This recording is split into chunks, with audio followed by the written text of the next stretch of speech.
this good. I don't expect him to remain this good. But if the drop-off isn't like he just doesn't turn into a pumpkin, they've been 17-17 over the last 2 years with horrific play at quarterback. So if he can be above average, they should move up. Do you think pumpkin mode is on the board for Daniel Jones? Because I don't. What? Nick, Hold on, what do you mean you don't? I don't. Because I don't think he's playing like out of his mind right now. He's averaging almost 300 yards a game. Buddy, he's playing out of his mind. And What do you know? Nick got me yesterday with a Derek Carr comparison. Yeah. So you could see pumpkin mode. Well, I hadn't thought. I was Last year's Saints.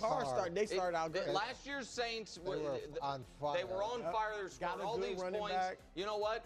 I'm gonna help the group out because you guys are having some struggles so far this year with upset alert. That's a good one this week. The Titans and Cam Ward get their first win. You know what? After home. watching, I've been watching the Titans probably closer than people outside of Tennessee. Yeah. They're not quite ready to win yet. I understand the Colts aren't. I don't know that the Colts are ready to be 3-0. 3-0 is a big statement. And so, listen, I can't get over the point I made yesterday that Coach just referenced, that I just feel like this is last year's Saints. A team that had no expectations going into the year except for from their fans through 2 weeks. Their offense is on fire, and they're like, see, look at what we have. And look, this quarterback that, like, at a couple times throughout his career, people have really believed in, and other times they didn't. He's put it all together, and then no. And the fact that you're saying you don't think pumpkin mode is on the table. You know what I think is the great elixir to pumpkin mode? Like, if you ever feel like you're like, oh, I'm going pumpkin, you can come like, I'll save you. Running. Correct. A great running back. If pumpkin, if he starts to like sprout a green thing out of his head, hand the ball off to you. If he turns a little, it magically goes away. His running. Well, his running. But I would prefer to give it to Jonathan Taylor. Right. Like that's why Sam Darnold's like, oh, if I don't have this, we're in pure PM pumpkin mode. Okay, got it. Thanks, buddy.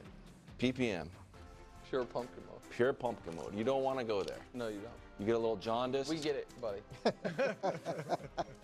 I'm putting the Lions. I'm moving the Lions. Where did I move the Lions up against?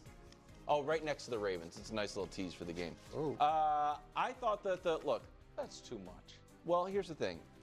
The Chiefs are where they are, not only because they have historical greatness on their side, but you're like, hey, they lost to two really good teams that are ahead of them.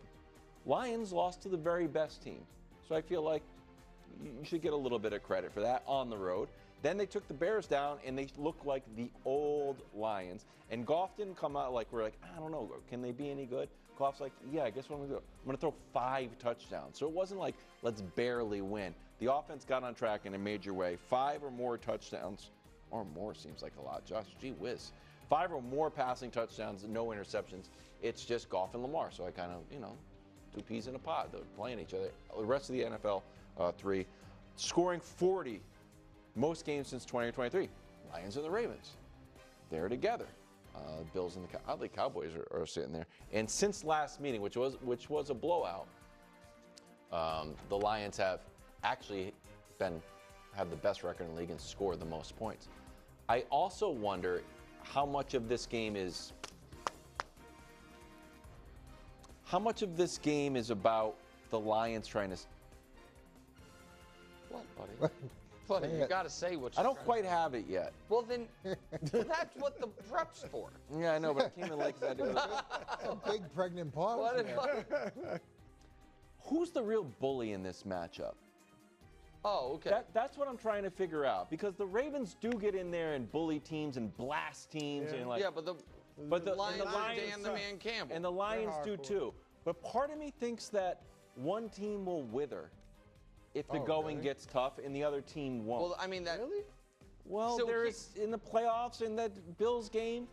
Even if the Lions get down, if they're up big, they might win. Here's the thing, and this is my pushback.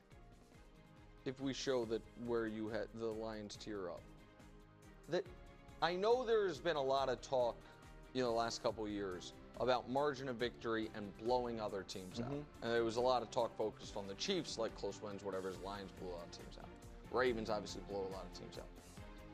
What the Ravens, Eagles, Bills, and Chiefs all have in common is they never get blown out. Yeah. I know the Chiefs did in the Super Bowl, but and so that Lions Week 1 game weighs very heavy. Like, it is them blowing a team out, to me, is not worth as much as them getting where they're down 3 touchdowns going into the fourth quarter in their Week 1 game. Like, that to me was concerning because it's just so rare. Start of the season, coordinate. No, that part's true. Game 1, right, and I'm not trying to penalize them too much, but you know what I mean? Like, and the other thing you showed there even, I know it's 2 years ago, but when they played the Ravens, they got annihilated. You know what I mean? Now the Bills got annihilated by the Ravens too last year. Nobody talks about that game. Yeah, they beat them 35-10. We never bring that up. Nobody ever brings that up. An unbelievable episode of Must Win is right around the corner. Who's the reigning champion? Greg. Drew's the only one who hasn't won. I won Week 1, Greg won Week 2.